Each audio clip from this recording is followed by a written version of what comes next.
Hello नमस्कार साथियों, स्वागत करते हैं एक बार फिर से आप सभी का फिक्स टारगेट 2.0 परिवार के एक और नई क्लास में। जितने भी स्टूडेंट बीआरबीयू यानी कि भीमराव अंबेडकर यूनिवर्सिटी से बीए फर्स्ट सेमेस्टर का एग्जामिनेशंस दे रहे हैं, और भाई साहब आज जिस स्टूडेंट का ग्रुप नंबर बी, डी और एफ वालों का बीएससी पेपर में स्वच्छ भारत अभियान पेपर का एग्जामिनेशंस था, तो आप लोग आज के इस पूरी क्लास को ध्यान से देखिए और यहां पर जो मैं आपको आंसर की बताने वाला हूं ऑब्जेक्टिव का, सबसे पहले उसे मैच कर लीजिएगा।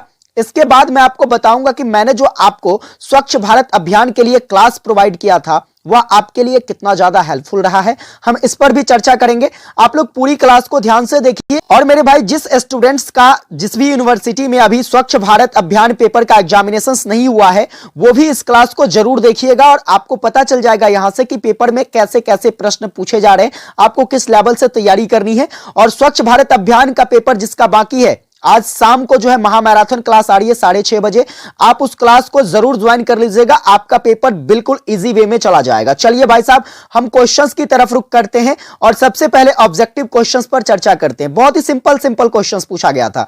थोड़ा सा अगर आप ब्रेन का यूज करते हैं, और वैसे मैंने आपको हर क्लास में बताया है कि ये जो पेपर है भाई साहब आपको लॉजिकल सोचने वाला पेपर है, आप इसका आंसर खुद से कर सकते हो। देखिए, स्वच्छ भारत अभियान किसके प्रमुख उद्देश्यों में से एक है। स्वच्छ भारत अभियान का उद्देश्य जो है यह क्या रहा है? शिक्षा रहा है? बिल्कुल भी नहीं। स्वास्थ्य रहा है? यह भी नहीं रहा है, लेकिन मुख्य उद्देश्य नहीं रहा है। मुख्य उद्देश्य जो है इसका सार्वजनिक स्वच्छता है। सभी जगह क्या है तो भाई साहब स्वच्छ बनाना जो है स्वच्छ भारत अभियान का क्या है तो मुख्य उद्देश्य माना जाता है। चलिए हम दूसरे प्रश्न पर आते हैं। दूसरा प्रश्न जो है इसका खंडन करना जरूरी होगा, क्योंकि वैसे में आपको समझ में नहीं आएगा। देखिए, हम बात करते हैं यहां पर जो क्वेश्चंस है, क्वेश्चंस कहते हैं स्वच्छ भारत अभियान के तहत कितने लाख शौचालय निर्मित करने का लक्ष्य रखा गया है।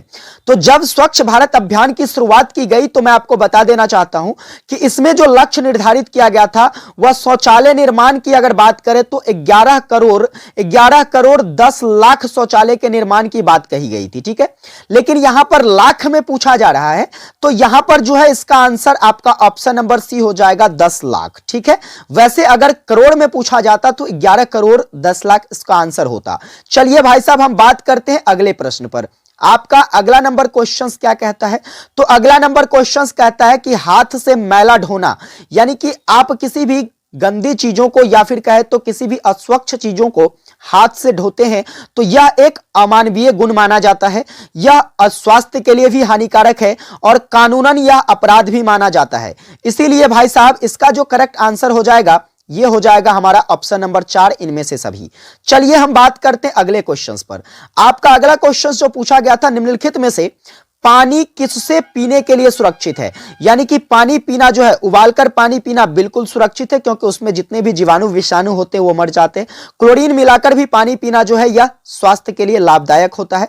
फिल्ट्रेशन के द्वारा भी भाई साहब आप पानी फिल्टर करके भी पानी पी सकते हैं। तो यहां पर इसका करेक्ट आंसर क्या हो जाएगा? ऑप्शन नंबर 4 यहां भी सही हो जाएगा। आइए हम बात करते हैं अगले क्वेश्चंस पर। अगला क्वेश्चन कहता है कि निम्नलिखित में से कौन स्वच्छ भारत मिशन अभियान का जो है यह आधिकारिक वेबसाइट है। तो देखिए, आधिकारिक वेबसाइट की अगर मैं बात करूं तो इसका जो आधिकारिक वेबसाइट है वह है स्वच्छ भारत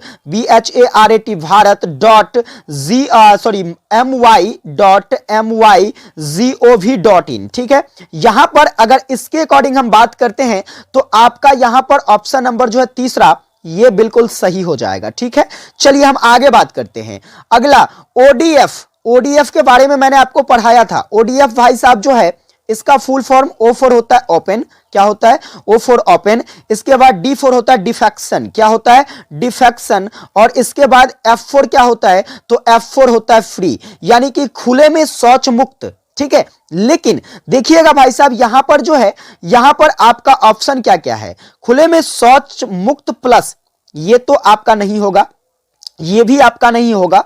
दो ऑप्शन यहां पर आपको कंफ्यूज करती है। इस दोनों में जरा देखिएगा, तरल अपशिष्ट प्रबंधन की बात कर ली जा रही है, लिक्विड वेस्ट। इसके बाद जो है यहां पर देखिए आगे जो ऑप्शन है वह है सॉलिड वेस्ट मैनेजमेंट प्लस। तो यहां पर इसका जो सही आंसर हो जाएगा वह हो जाएगा भाई साहब आपका ऑप्शन नंबर सी हो जाएगा। ठीक है, तरल अपशिष्टों से संबंधित है। चलिए हम आगे क्वेश्चंस पर बात करते हैं।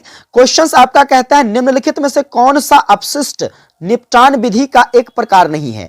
अपशिष्ट निपटान विधि, देखिए लैंड फिलिंग करके क्या कर सकते हैं? अपशिष्ट को निपटा सकते हैं। भस्मीकरण के द्वारा भी अपशिष्ट को निपटाया जा सकता है और पायरोलिसिस के द्वारा भी क्या किया जा सकता है, इसे निपटाया जा सकता है।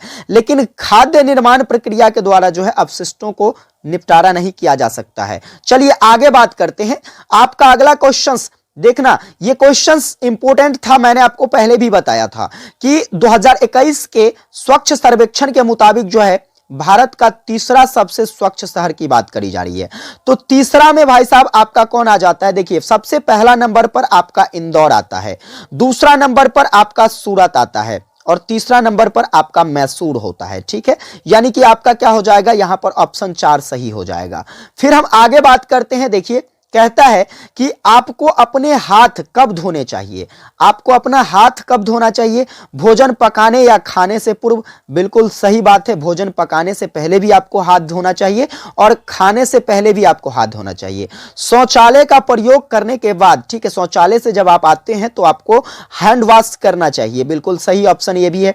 ऐसे किसी व्यक्ति की सेवा करने के बाद जो बीमार है, यह भी बिल्कुल सही स्टेटमेंट है कि बीमार व्यक्ति की सेवा करने के बाद जो है हमें अपने हाथ को स्वच्छ कर लेना चाहिए ताकि जो है जो भी जीवाणु विषाणु हो वो हट जाए। यानी कि ऑप्शन नंबर यहां भी क्या हो जाएगा, आपका चौथा सही हो जाएगा। आइए हम बात करते हैं अगले, जो कि आखिरी ऑब्जेक्टिव क्वेश्चन आपसे पूछा गया था कि स्वच्छ भारत अभियान जैसे बड़े पैमाने पर कार्यक्रम की निगरानी और पर्यवेक्षण की प्रमुख चुनौतियों में से एक कौन सा है। तो यहां पर देखिए स्वच्छ भारत अभियान जैसे कार्यक्रम की चुनौतियां जो है वह विशाल भौगोलिक क्षेत्र भी है, क्योंकि बहुत बड़े भौगोलिक क्षेत्र हो जाने के कारण इस पर जल्दी काबू पाना क्या है, तो यह मुश्किल सा है, नामुमकिन तो नहीं कह सकते, मुश्किल सा है। और साथ ही साथ सीमित संसाधन के कारण भी क्या हो रहा है, तो इसके जो है इससे निपटारा पाने में थोड़ी सी क्या हो रही है, तो असुविधा हो रही है। क्षमता की कमी, कैपेसिटी, लैक ऑफ कैपेसिटी, ये भी जो है इसके लिए जरूरी हो जाता है। तो कुल मिलाकर यहां पर इसका ऑप्शन क्या हो जाएगा, ऑप्शन नंबर 4 सही हो जाएगा। 10 ऑब्जेक्टिव मैंने आपको बिल्कुल 100% सही बता दिए हैं। आप मैच कर सकते हो पेपर में आपने कितना सही बनाया है, कमेंट करके हमको जरूर बताइएगा। इसके बाद आइए हम बात करते हैं शॉर्ट टाइप क्वेश्चंस। देखिए एसवीए के 3 प्रमुख घटक, इसके बारे में पूछा गया है। इसके बाद कहता है स्वच्छाग्राही, ठीक है, स्वच्छाग्राही के बारे में भी मैंने आपको पढ़ाया था। और एक देखो यहां पर ओडीएफ के बारे में, तो इसके सभी मॉडल को मैंने आपको पढ़ाए थे। फिर हम बात करते हैं स्वच्छ भारत अभियान के 3 मुख्य उद्देश्य क्या है, इस उद्देश्यों को भी मैंने आपको पढ़ाया था। इसके बाद स्वच्छ भारत अभियान के कार्यक्रम में से महत्वपूर्ण कार्यक्रम कौन सा है, इस पर भी मैंने चर्चा करी थी। तो कहीं ना कहीं देखिए आपके जो पेपर में क्वेश्चंस पूछे गए हैं थोड़ा सा टफेस्ट जरूर रहा है, लेकिन जो पढ़ाया गया है उसी में से क्वेश्चंस आया। स्वच्छ भारत अभियान की सफलता कैसे मापी जाती है, स्वच्छ भारत अभियान जो है यह सफल हो रहा है, हम इसको कैसे मापेंगे, इस पर भी मैंने क्लास में चर्चा की और आने वाली क्लास में जो है आपको इससे रिलेटेड सारे प्रश्न देखने को मिलेंगे।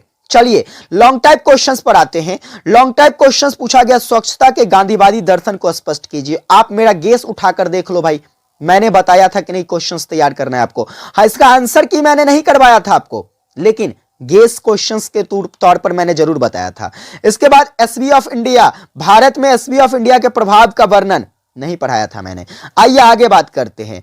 ओडीएफ प्लस के मॉडल के बारे में तो पढ़ाया था। इसके बाद आइए आगे बात करते हैं। देखो स्वच्छ भारत अभियान के लक्ष्यों के बारे में भी मैंने बताया था कि इसका क्या लक्ष्य है और स्वच्छ भारत की संभावनाओं एवं चुनौतियों पर क्या करना था, व्यापक लेख लिखना था। तो कुल 3 क्वेश्चंस आपके यहां से भी कवर हो जाते हैं।